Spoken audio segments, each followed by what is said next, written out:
Hi. A request is when you ask someone, would you please do X for me by time Y? If they say yes to your request, then they have given you a commitment.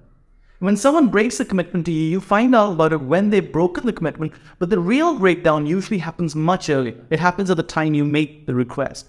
So by learning the best practice of how to make requests, you're much more likely to have people deliver on the commitments that they made to you. There's 7 elements to a complete request. Let's cover them one by one. The first one is to make an explicit request. You see, there's a difference between someone breaking a commitment to you and someone not living up to your expectations. If you ask someone explicitly to do something and they say yes, but then they don't do it, then they have broken commitment. But if you haven't had an explicit conversation with them, then they're not breaking any agreements. And quite often we get angry at people when they don't act as per our expectations, as if they've broken an agreement, but these are two completely different things. The biggest reason that people get for not having explicit agreements is, I shouldn't have to explain this. They should know this. But you're setting yourself up with disappointment and frustration. So translate your unarticulated expectations into explicit agreements. The second element of a request is to have an open listener. If you make a request when somebody is distracted or upset, or if you send a message to someone and simply assume they got the message, well, you don't even know if they heard or absorbed your request. And the biggest way to get an open listener is to hear them out so that they feel they've been understood. Only then will they be open to hearing what you have to say. If you simply order people to do things and say, I don't want to hear it, to their concerns or counterpoints, then you may not have buy-in. And if you feel like someone is not listening to you, it's probably because they feel you haven't understood them. Instead of explaining yourself more assertively or repeating yourself, you need to stop, listen to them. Only after you've understood them are they going to be open to listening to you. The third element of a request is context. Why is your request important? If you say to someone, could you please send the report by Thursday? Sure, you made the request, but there's no context. But if you said, could you please send the report by Thursday 5 p.m.? I have a meeting with a client next morning at 10 a.m. and I want to download the report before I leave office so I can read it on the flight there.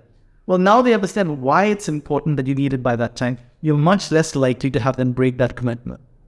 The fourth element of request is that it should be unambiguous. Saying to an experienced subordinate, could you please clean up the presentation before you send it to the client, may be completely fine. But for a less experienced team member, you might need to be more specific. Could you please make sure that we're using the same font and consistent font size of each slide, run a spell check, replace all the cartoons with high definition pictures instead. And that's clear. The next element of a request is to check understanding.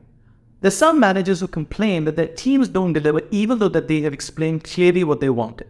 And I have to ask them, clear to whom? It might be clear to them, but it's clearly not clear to their team member. Well, clearly. If you ever say to your team member, this is not what I was expecting, it's not their fault. It's your responsibility. It's your responsibility to check if they've understood.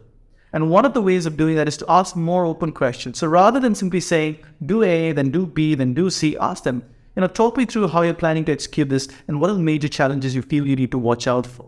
And if you really listen, then you'll get a much better understanding on the areas they're clear on, the areas they're not clear on. The next element of a request is a deadline. If there's no deadline, then it's not a request, because people can always say to you, I was just about to do it, and they have not broken any commitment. So you can't hold them accountable. Lots of managers say things like, this is really urgent, or we need to do this ASAP. When we have an execution motto at Stillwater, there is never any urgency. There is never any urgency, but there is always a deadline. You see, just calling lots of things urgent creates pressure without clarity. But when there are clear deadlines, then people can prioritize and plan their schedules accordingly, and they become more productive. When you give a deadline, then the understanding is you don't follow up every few hours asking, is it done yet? Is it done yet? How long will it take? It's their job to get it done by the deadline.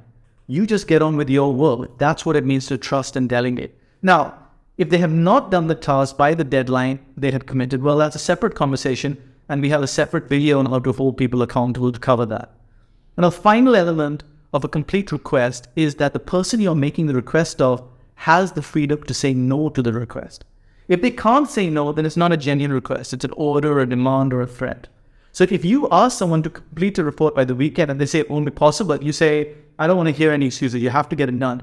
And they might say, I'll try, I'll do my best, which if you really listen to it carefully is not really a commitment, right? And if they don't then give you the report by the weekend, you might say you broke your commitment. But technically they didn't. they didn't give you a commitment. You effectively made the commitment on their behalf. And you can force somebody to say yes, but getting someone to say yes is different from getting a commitment. A commitment is when someone says yes to a request when they have the permission to say no. And if you don't give the permission to say no by threatening them or making them feel guilty or by begging them, well, then you can never really rely on the yes, because what else could they have said?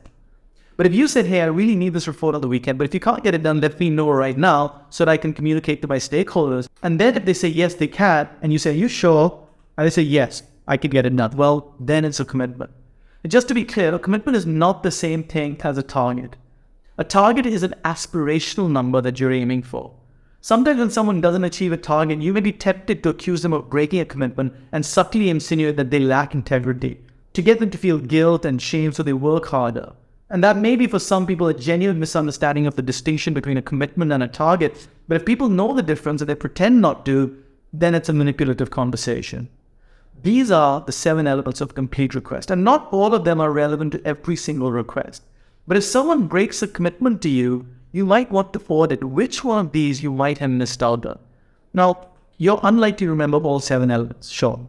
But all of us have different personalities. So the way to create value from this video is to ask yourself, given what you know of your own personality, you probably do 5 or 6 of these perfectly.